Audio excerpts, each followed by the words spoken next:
Hello दोस्तों, आपका स्वागत है हमारे चैनल में। जैसा कि मैंने पिछले वीडियो में बताया था, हम पूरा ऑर्थोलॉजी कवर करने वाले हैं, जिसमें एनाटॉमी, फिजियोलॉजी, एम्ब्रायोलॉजी, सर्जरी सब को मिलाकर एक वीडियो बनाएंगे। ठीक है।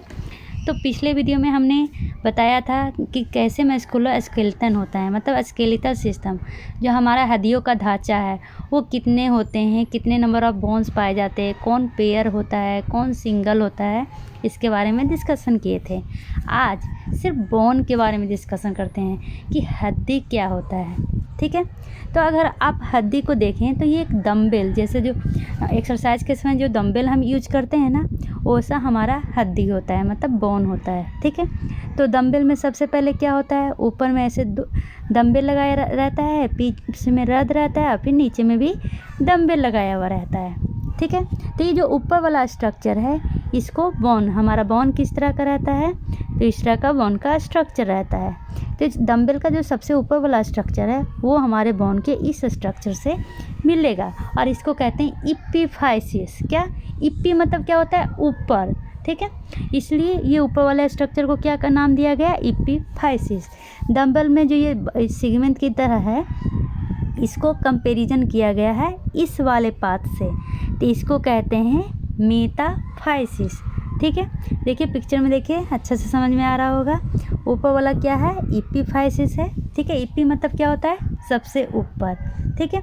ऊपर और नीचे ये दोनों होता है इपिफाइसिस। सिर्फ ये नहीं समझिएगा कि एक तरफ होता है, बोन का ऊपर और नीचे दोनों तरफ इपिफाइसिस होता है। फिर बीच में क्या है, देखिए सेगमेंटेड पार्ट, इसको यहाँ पर कंपैरिजन किए हैं, ये है मेटाफाइसिस। मेटा मतलब मिडिल, नीचे भी यही होता है, यहाँ पर होता है मेटाफाइसिस। बीच में देखिए रड लाइक स्ट्रक्चर है, इस रड लाइक स्ट्रक्चर को यहाँ बीच में डिनोट किया गया है, इसको कहते हैं डाइफाइसिस। ठीक है। इसको शाफ्ट ऑफ द बोन भी कहा जाता है। क्या, शाफ्ट, याद रखिएगा क्या कहा जाता है, शाफ्ट ऑफ द बोन। तो हम बोन को डंबल की तरह कंपेयर किए हैं। ठीक है।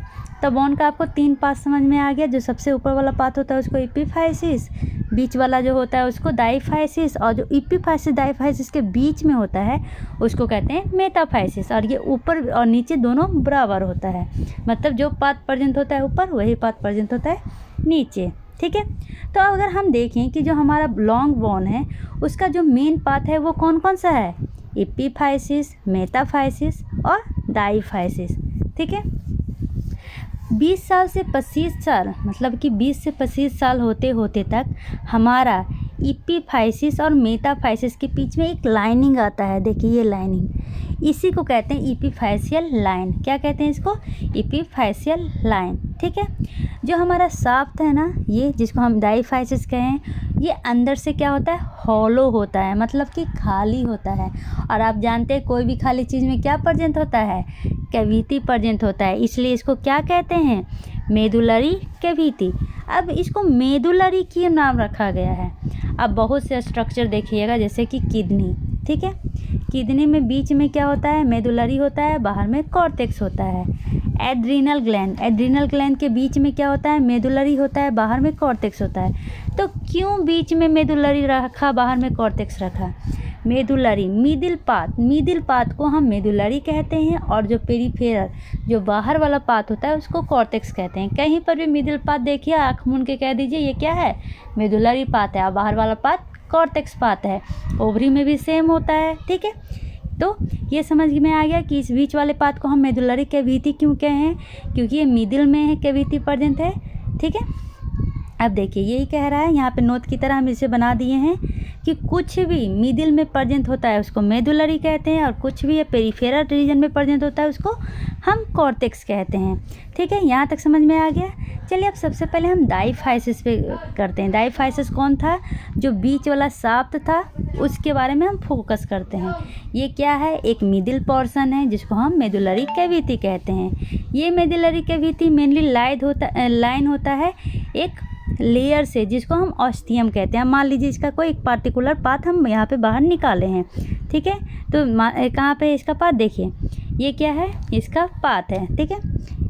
ये मेनली है डाइफाइसिस, ये है मेटाफाइसिस, और ये है इपिफाइसिस। कंपैरिजन करूँगी। ठीक है। ये है, सबसे पहले डाइफाइसिस के बारे में बात करते हैं। ये जो लेयर है, ये जो मेडुलरी कैविटी को लाइन किया है, इसको हम क्या कहते हैं? इंडोओस्टियम। इंडो मतलब क्या होता है? अंदर, ठीक है। ऑस्टियम मतलब कवरिंग। वैसे ही जो सबसे ऊपर वाला कवरिंग होता है उसको क्या कहते हैं? पेरीओस्टियम। पेरी मतलब कि ऊपर, ऑस्टियम मतलब बोन। बोन का जो ऊपर वाला कवरिंग है उसको कहते हैं पेरीओस्टियम, और जो अंदर वाला कवरिंग है उसको कहते हैं इंडोस्टियम। या भी सिर्फ डायफाइसिस। डायफाइसिस मतलब शाफ्ट ऑफ द बोन के बारे में बता रही हूँ, ठीक है। ये जो स्पॉन्जी लेयर दिख रहा है, ये जो टिश्यू, जो इस टाइप का टिश्यू है, बीच बीच में क्या है? स्पेस है, इसको हम कहते हैं स्पॉन्जी टिश्यू, ठीक है। अब यहाँ पर देखिए, ये सॉलिड पार्ट दिख रहा है स्पॉन्जी टिश्यू के चारों तरफ। ये क्या है? थिक है, डेंस है और सॉलिड मास है। इसको हम कहते हैं कॉम्पैक्ट बोन, ठीक है। यहाँ तक समझ में आ गया। अब देखिए मेटाफाइसिस में, देखिए मेटाफाइसिस में क्या दिख रहा है? तो मेटाफाइसिस में एक ऊपर वाला लेयर दिख रहा है जिसको हम पेरीओस्टियम कहेंगे, और बीच में क्या दिख रहा है? सॉफ्ट टिश्यू दिख रहा है, ठीक है। चलिए इसके बारे में आगे पढ़ेंगे, पहले डायफाइसिस के बारे में कंप्लीट करते हैं, ठीक है। डायफाइसिस क्या है? एक मिडिल पोर्शन है जिसको हम जिसके अंदर जो कैविटी होता है उसको मेडुलरी कैविटी कहते हैं। मेडुलरी कैविटी के जो अंदर वाला लाइनिंग है, ये जो मेडुलरी कैविटी है, इसका जो लाइनिंग है उसको हम क्या कहेंगे? इंडोओस्टियम कहेंगे। इंडोओस्टियम के चारों तरफ क्या होता है? कुछ स्पॉन्जी टिश्यू प्रेजेंट होता है। इसी स्पॉन्जी टिश्यू को हम कहते हैं स्पॉन्जी बोन या स्पॉन्जी टिश्यू। इसके में क्या होता है? बीच बीच में स्पेस होते हैं।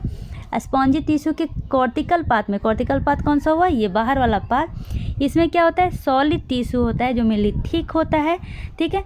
तो मेनली ये बाहर होता है, इसलिए इसको ये क्या कहते हैं? कॉर्टिकल बोन कहते हैं। और ये सॉलिड और कॉम्पैक्ट होता है, इसलिए इसको क्या कहते हैं? इसलिए इसको कहते हैं कॉम्पैक्ट बोन टिश्यू, जो मेनली कवर होता है पेरीओस्टियम से। अब देखते हैं ये जो डायफाइसिस, मेटाफाइसिस और एपिफाइसिस है, इसके स्ट्रक्चर में क्या डिफरेंस है। तो अभी हमने डायफाइसिस के बारे में क्या पढ़ा कि डायफाइसिस में जो ज़्यादा वाला पार्ट है, ठीक है, वो क्या है? Compact tissue. कौन सा है? कॉम्पैक्ट बोन टिश्यू, ठीक है। और जो स्पॉन्जी लेयर है वो बहुत ही कम मात्रा में प्रेजेंट होता है। और जो इसका पेरीस्टोनियम है, जो लास्ट वाला कवरिंग है, अपर कवरिंग, वो इसका बहुत ही थिक होता है। लेकिन अब आते हैं मेटाफाइसिस और एपिफाइसिस में। जो इसका मेन टिश्यू होता है वो क्या होता है? Spongy tissue. देखिए इसमें ये है मेरा क्या? डायफाइसिस। डायफाइसिस का जो मेन टिश्यू है वो क्या है? Compact bone tissue. लेकिन देखिए मेटाफाइसिस और एपिफाइसिस, इसका जो मेन टिश्यू है वो क्या है? स्पॉन्जी टिश्यू, ठीक है। यहाँ तक आपको समझ में आ गया।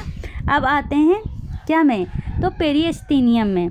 जो पेरीस्टेनियम डायफाइसिस का होता है वो बहुत ही ज़्यादा ठीक होता है।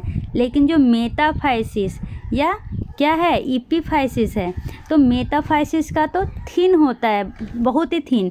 लेकिन एपिफाइसिस में कोई भी पेरीस्टोनियम नहीं होता है, ठीक है। जो पेरीस्टोनियम है वो रिप्लेस हो जाता है आर्टिकुलर कार्टिलेज से। तो आर्टिकुलर कार्टिलेज ही क्यों? तो आपको पता है जो हमारा एपिफाइसिस है वो कहाँ होता है? सबसे ऊपर होता है। तो ये जो एपिफाइसिस है इसी से दूसरे बोन आके क्या करते हैं? जुड़ते हैं। इसके कारण क्या होता है? इस जॉइंट को ही क्या नाम रखा गया है? आर्टिकुलेशन कहते हैं जॉइंट को, इसलिए इस बोन को हम आर्टिकुलर कार्टिलेज भी कहते हैं, ठीक है। यहाँ पर क्या होता है? Medullary cavity. सिर्फ एक और चीज़ जानिए, जो मेडुलरी कैविटी है वो सिर्फ डायफाइसिस में प्रेजेंट होता है और एब्सेंट होता है एपिफाइसिस और मेटाफाइसिस में, ठीक है। अब देखिए कि हम कैसे कंपैरिजन करते हैं कि कौन हमारा स्पॉन्जी है और कौन हमारा कॉम्पैक्ट है। तो हमारे पार्म को लीजिए, जो ये बीच वाला पार्म है ना, इसी को हम क्या कहते हैं? कॉम्पैक्ट टिश्यू कहते हैं। और ये जो फिंगर है जिसमें क्या है? बीच बीच में स्पेस है, इसी को हम क्या कहते हैं? स्पॉन्जी टिश्यू कहते हैं। तो ये वाला पार्ट हमारा क्या हुआ? कॉम्पैक्ट टिश्यू हुआ, और ये वाला पार्ट हमारा स्पॉन्जी टिश्यू हुआ, ठीक है। तो अगर चाइल्ड का बोन देखें तो उसका जो मेन बोन है वो 4 पार्ट में डिवाइड होता है, ठीक है। कौन कौन सा? डायफाइसिस, मेटाफाइसिस, एपिफाइसिस, ठीक है। तो 3 पार्ट में डिवाइड होता है, नहीं 4 पार्ट में। एक होता है फाइसिस, क्योंकि चाइल्ड का बोन क्या कर रहा है, ग्रोथ कर रहा है, तो इसलिए उसके लिए एक और होना चाहिए ग्रोथ प्लेट जहाँ से वो ग्रो करे। ठीक है, तो चाइल्ड में मेनली 4 होता है।